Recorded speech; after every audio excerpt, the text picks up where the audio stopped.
La batalla de Pydna fue un enfrentamiento militar librado en el contexto de la Tercera Guerra Macedónica el 22 de junio de 168 a.C., cerca de Pydna, en el Golfo de Tesalónica, al noreste de la actual Grecia. En ella se enfrentaron las legiones de la República Romana del procónsul Lucio Emilio Paulo y la falange del Reino de Macedonia mandado por el rey Perseo. La batalla terminó con una decisiva victoria de los romanos. Filipo V de Macedonia murió en el 179 a.C., después de haber sido vencido por los romanos en Cinostéfalas cuando intentaba devolver a Macedonia su antigua gloria y poderío. Fue sucedido por su hijo Perseo, que heredó su reino y su odio a los romanos. Este envió embajadores a los romanos para ganar tiempo fingiendo querer renovar los tratados de paz, pero el Senado romano sabía de sus intenciones, así que para engañarlo aceptaron. En 171 a.C. empezó una nueva guerra, en la que el nuevo monarca supo detener a los ejércitos y flotas romanos por la inexperiencia de sus comandantes. El pueblo romano estaba molesto, pues no podía creer que los restos del ejército de Filipo V pudieran causarles tal daño. Además, Perseo lanzó una campaña contra los dárdanos en la que mató 10.000 bárbaros e hizo mucho botín. También agitó a los bastarnos e ilirios para poder avanzar por la costa del mar Adriático, cruzar la Galia Cisalpina e invadir la península itálica. Al enterarse, los romanos buscaron un comandante con experiencia y el elegido fue un anciano pero experimentado Lucio Emilio Paulo. En los años anteriores a su fenecimiento, encubierto por un aparente sometimiento a Roma, Filipo V reunió armas, dinero y hombres aptos para el combate en las fortalezas más remotas de sus dominios, mientras en las zonas costeras aparentaba debilidad para calmar a la República. Con el tiempo llegó a concentrar 30.000 soldados propios y dinero suficiente para pagar a 10.000 mercenarios por una década. Esta preparación era desconocida completamente por los romanos. Así, según Plutarco, el ejército de Perseo se componía de 4.000 jinetes y no menos, de 40.000 lacayos, o infantería pesada. Tito Livio lo reduce a 30.000 efectivos en total. La República se fue a la guerra contra Macedonia con mayor estabilidad interna que al estallar la Segunda Guerra Púnica, pidiendo la ayuda de sus aliados como Masinisa de Numidia y Eumenes II de Pérgamo, además de reclutar un mayor número de ciudadanos. En total, los romanos y aliados tenían 100.000 efectivos movilizados, equivalentes a 8 legiones, de las que un par acompañó al procónsul a la guerra.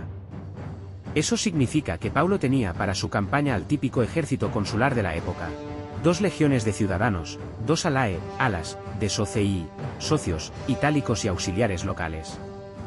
Se encargó al otro cónsul, Craso, reclutar 7.000 soldados de infantería y 200 de caballería entre los ciudadanos y exigir a los aliados igual número de a pie y el doble de montados. También se ordenó al gobernador de la Galia Cisalpina, Cneo Servilio Cepión, levantar 600 jinetes. Todos estos debían ir a Macedonia con Paulo. Con estos se organizaron las 2 legiones de campaña, cada una de 6.000 infantes y 300 jinetes. Los restantes se dispersarían entre las guarniciones. También se decidió dar de alta a los soldados que estaban en Macedonia y no podían seguir luchando. Por último, se reclutaron 5.000 marineros para la flota y 2 legiones, 5.200 infantes y 300 jinetes cada una, entre los ciudadanos y 10.000 infantes y 800 jinetes aliados para luchar en Iliria. A Craso se le mandó reclutar 2 legiones romanas y 10.000 aliados a pie y 600 montados para defender la Cisalpina. Por último, se sabe que Masinisa aportó con 1.000 jinetes y 22 elefantes de guerra a la campaña. El terreno elegido parecía inmejorable para los macedonios. Una llanura plana y sin obstáculos, perfecta para la falange. En los alrededores colinas donde la infantería ligera podía ocultarse y atacar los flancos. Además, era atravesada por los ríos Esón y Leuco, no muy profundos, pero que darían a los romanos problemas cuando intentaran cruzarlos.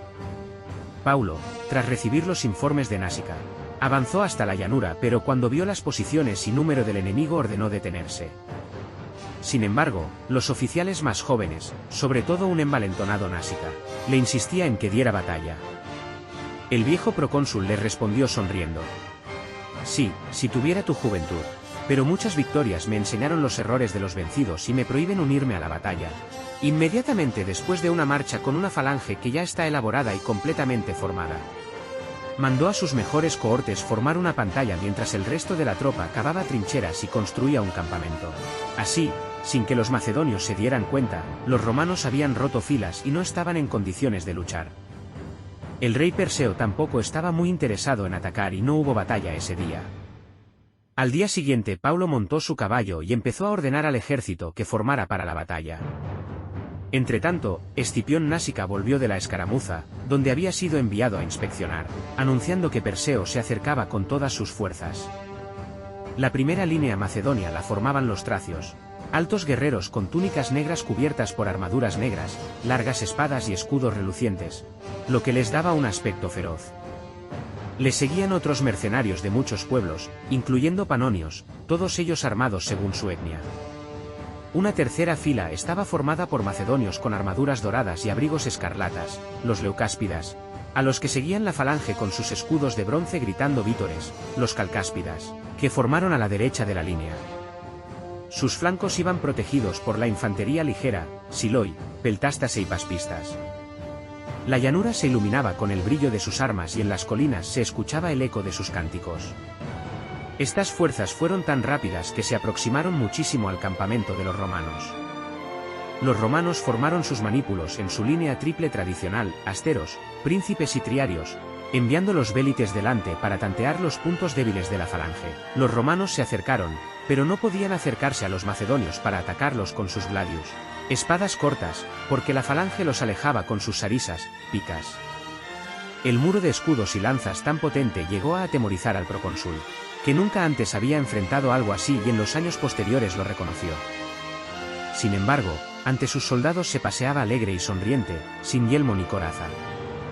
Entretanto, Perseo fue a Pydna a hacer sacrificios a Heracles apenas comenzó la batalla, según los romanos, porque era un cobarde.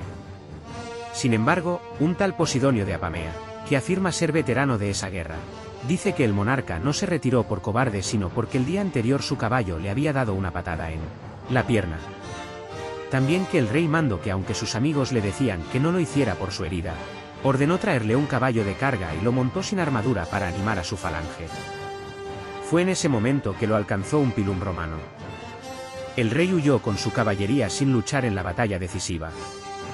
Los romanos no pudieron hacer retroceder a los macedonios y Salvio, comandante de sus aliados itálicos Pelignos, tomó el estandarte de sus tropas y lo lanzó entre el enemigo, luego cargó seguido por sus hombres, dándose un sangriento combate porque los Pelignos deseaban recuperar el simbólico objeto mientras los macedonios luchaban por quedárselo. Los legionarios intentaban apartar las sarisas con sus espadas o agarrarlas y romperlas con sus manos, introduciéndose entre el enemigo para apuñalarlo, pero la falange siguió avanzando ensartando a todo el que tenía enfrente, especialmente a los pelignos y marrucinos que se arrojaban osadamente sobre ellos. La primera línea romana fue destrozada y la segunda no tuvo mejor suerte, forzando a los vencidos a retirarse al monte Holocrus, aunque los legionarios no habían roto sus filas. Esto llevó al procónsul a rasgar sus vestiduras de dolor. Entre los que se retiraban por no poder enfrentar a la poderosa falange estaba el mismo procónsul.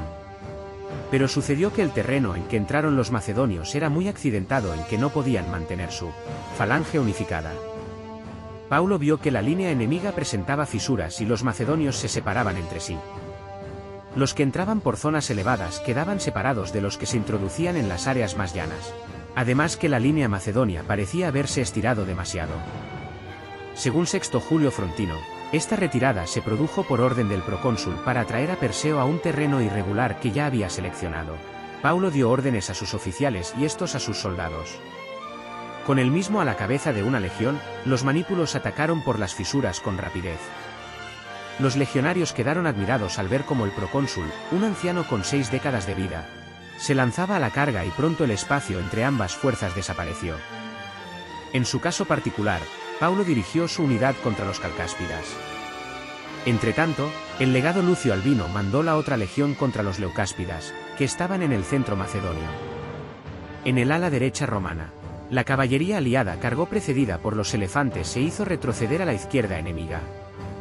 Los jinetes de la izquierda romana, al ver que la falange aún resistía, recibieron órdenes de cargar contra el flanco de la infantería macedonia, protegiéndose con sus escudos de las picas, logrando romper a muchas de ellas en ese sector y forzando a los enemigos a empezar la fuga.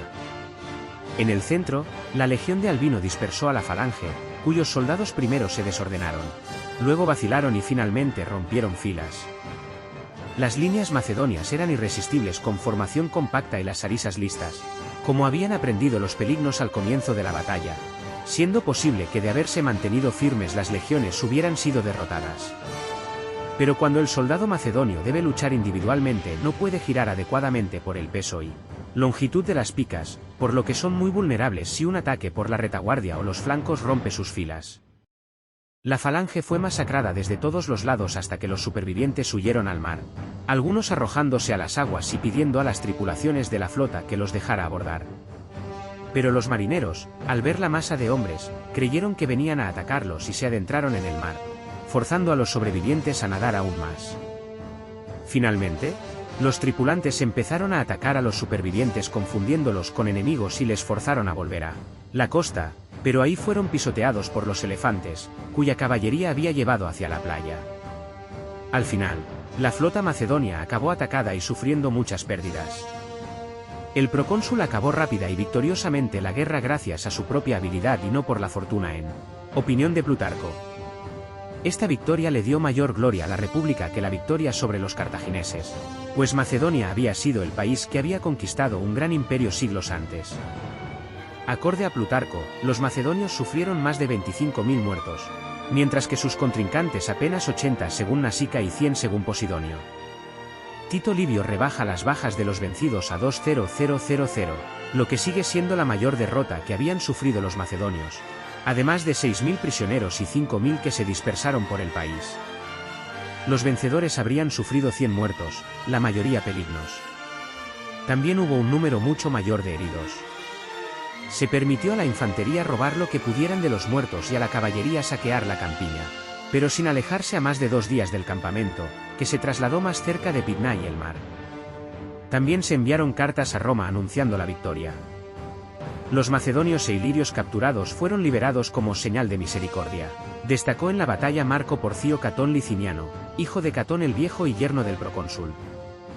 Luchó a caballo contra los más fuertes enemigos, y cuando fue derribado, un gran número de macedonios se abalanzó sobre él, pero Catón se levantó rápidamente y mató a muchos. Intentaron rodearlo y abrumarlo numéricamente, pero se defendió y cuando se le cayó su espada se lanzó con su escudo contra sus rivales para recuperarla. Siendo visto por ambos ejércitos, logró abrirse paso hacia los suyos tras sufrir muchas heridas, pero su ejemplo inspiró a los legionarios. También desapareció el hijo menor de Paulo, y los legionarios llegaron a buscarlo entre los cadáveres al enterarse de la angustia de su comandante. Finalmente, en la noche el procónsul se alegró, pues apareció con algunos compañeros cubierto de sangre, pues se había dedicado a perseguir sin misericordia a los vencidos. Este joven era Escipión Emiliano, el futuro conquistador de Cartago y Numancia. El vencedor llegó a Anfípolis 3 días después de la batalla y envió embajadores ofreciendo la paz. Los macedonios siempre habían sido leales a sus monarcas, pero viendo que Perseo estaba acabado se pusieron en manos de Paulo. Así, muchas ciudades se entregaron al enemigo, como Bería, Tesalónica, Pela y muchas otras en apenas 2 días. Las ciudades no esperaban mucha piedad por la violencia del conflicto, pero los romanos resolvieron mostrarse magnánimos en su victoria. Cuando se supo que, al procónsul, en Anfípolis, durante un ritual de agradecimiento por la victoria, un rayo cayó sobre el altar y encendió el sacrificio que había entregado, se asumió popularmente que tenía el favor divino. 4 días después de la victoria llegaron las noticias de Pydna a Roma, en medio de unos festejos religiosos. Rápidamente la alegría se extendió por toda la ciudad. Entretanto, el almirante romano Cneo Octavio bloqueó Samotracia para evitar el escape de Perseo, aunque no podía arrestarlo por estar refugiado en el templo. Sin embargo, el rey convenció a un cretense llamado Oroandes de llevarlo a él y sus tesoros en un pequeño esquife. Así, en una noche el cretense subió los tesoros al navío y le dijo al monarca que llevara a su familia y ayudantes necesarios al puerto de Demetrium la noche siguiente, pero al llegar el momento Perseo solo pudo ver a Oroandes hacerse a la mar con sus tesoros, equivalentes a 10.000 talentos de oro. Y debió volver al templo antes que los romanos lo vieran, pero lo vieron. Su antiguo favorito, Ión, entregó a los hijos del rey a Octavio, provocando que el rey se rindiera. Fue llevado ante el procónsul, quien salió a recibirlo con sus amigos alegremente, pero el monarca, dando un espectáculo indigno, se arrojó a sus pies, llorando y suplicando. Paulo lo miró tristemente y le dijo que no podía culpar a la fortuna por su desgracia, siendo que él había hecho mucho por acabar derrotado, que tal indignidad llegaba a quitar mérito a la victoria del procónsul y que se deshonraba a sí mismo al quedar como un cobarde. A pesar de aquello, el procónsul le tendió la mano y lo levantó. Paulo dejó a su ejército descansando mientras él recorría Grecia. Restauró los gobiernos republicanos, permitió la elección de magistrados para el autogobierno de las urbes, estableció sus normativas civiles y dio regalos a las ciudades. En Delfos, en una alta columna cuadrada de mármol blanco donde se planeaba poner una estatua de Perseo, ordenó poner una propia justificándose en que se debía honrar a los conquistadores y no a los conquistados. Macedonia fue dividida en 4 ligas republicanas con guarniciones romanas, pero solo en sus fronteras con tribus bárbaras y con gobernadores a cargo de cobrar impuestos. Y así, la maquinaria bélica romana se mostraba una vez más imparable y superior a la antaño invencible falange macedónica.